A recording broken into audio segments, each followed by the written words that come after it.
Are you familiar with all the expenses of investing?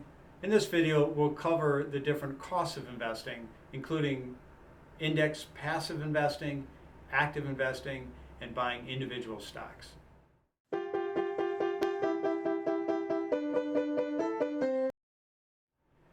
I'm James Studinger, financial planner and author of Wealth is a Choice. I believe that wealth is a choice and that people get wealthier by simply buying things that make them more money.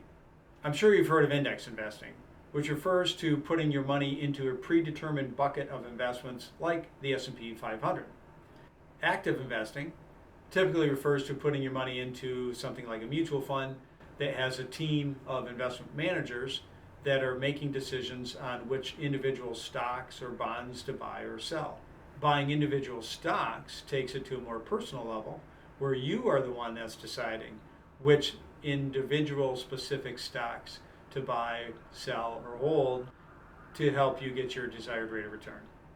Index investing, typically referred to as passive investing, is a simple and cheap way to invest your money if you measure the cost of that investment and not necessarily what its potential return might be.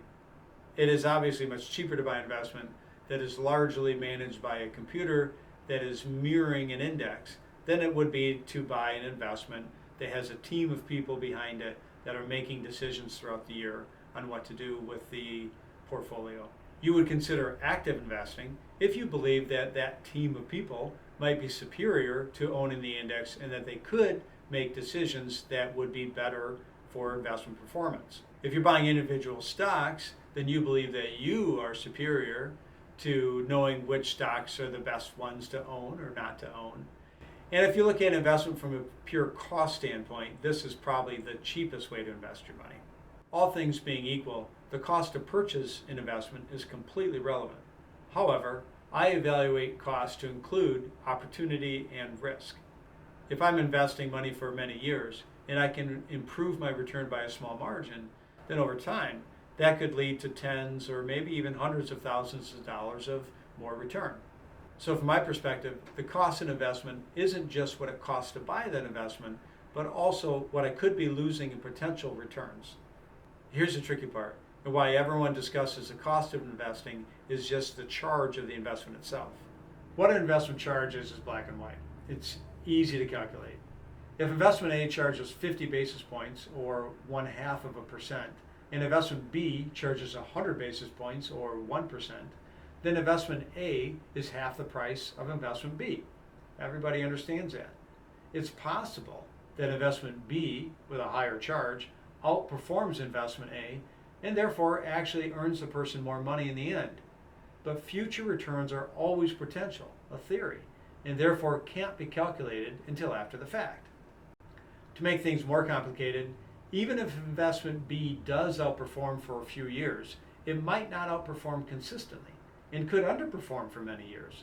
That is likely because investment B is more specialized, and the types of companies they buy could be attractive or unattractive at different times, given what is happening in the economy. I make periodic changes to my investments in a portfolio, and if you look back over the years, you'd find some consistent and some completely new investment names in the mix. If I was speaking to a group of people at an event in a public space, I would never give them the name of an individual active investment that I might be using. It could be what I believe to be a phenomenal investment at that time, but possibly 6 months later, I might change that investment in my own portfolio, and I wouldn't have any way of sharing that information with these people. So the simplest and the easiest thing to do, it would be to refer people to invest into a passive investment like an index fund. That way I know, even if we never talk again, their experience will be what the market delivers. If the market goes up, they'll make money. If the market goes down, that they won't. So the easiest and most simple thing for me to do is to tell people to invest their money into a passive investment like an index fund. If the market goes up, they'll make money. It doesn't believe that I think it's necessarily the best thing to invest the money in, but it's the thing that's going to be the most consistent relative to the market.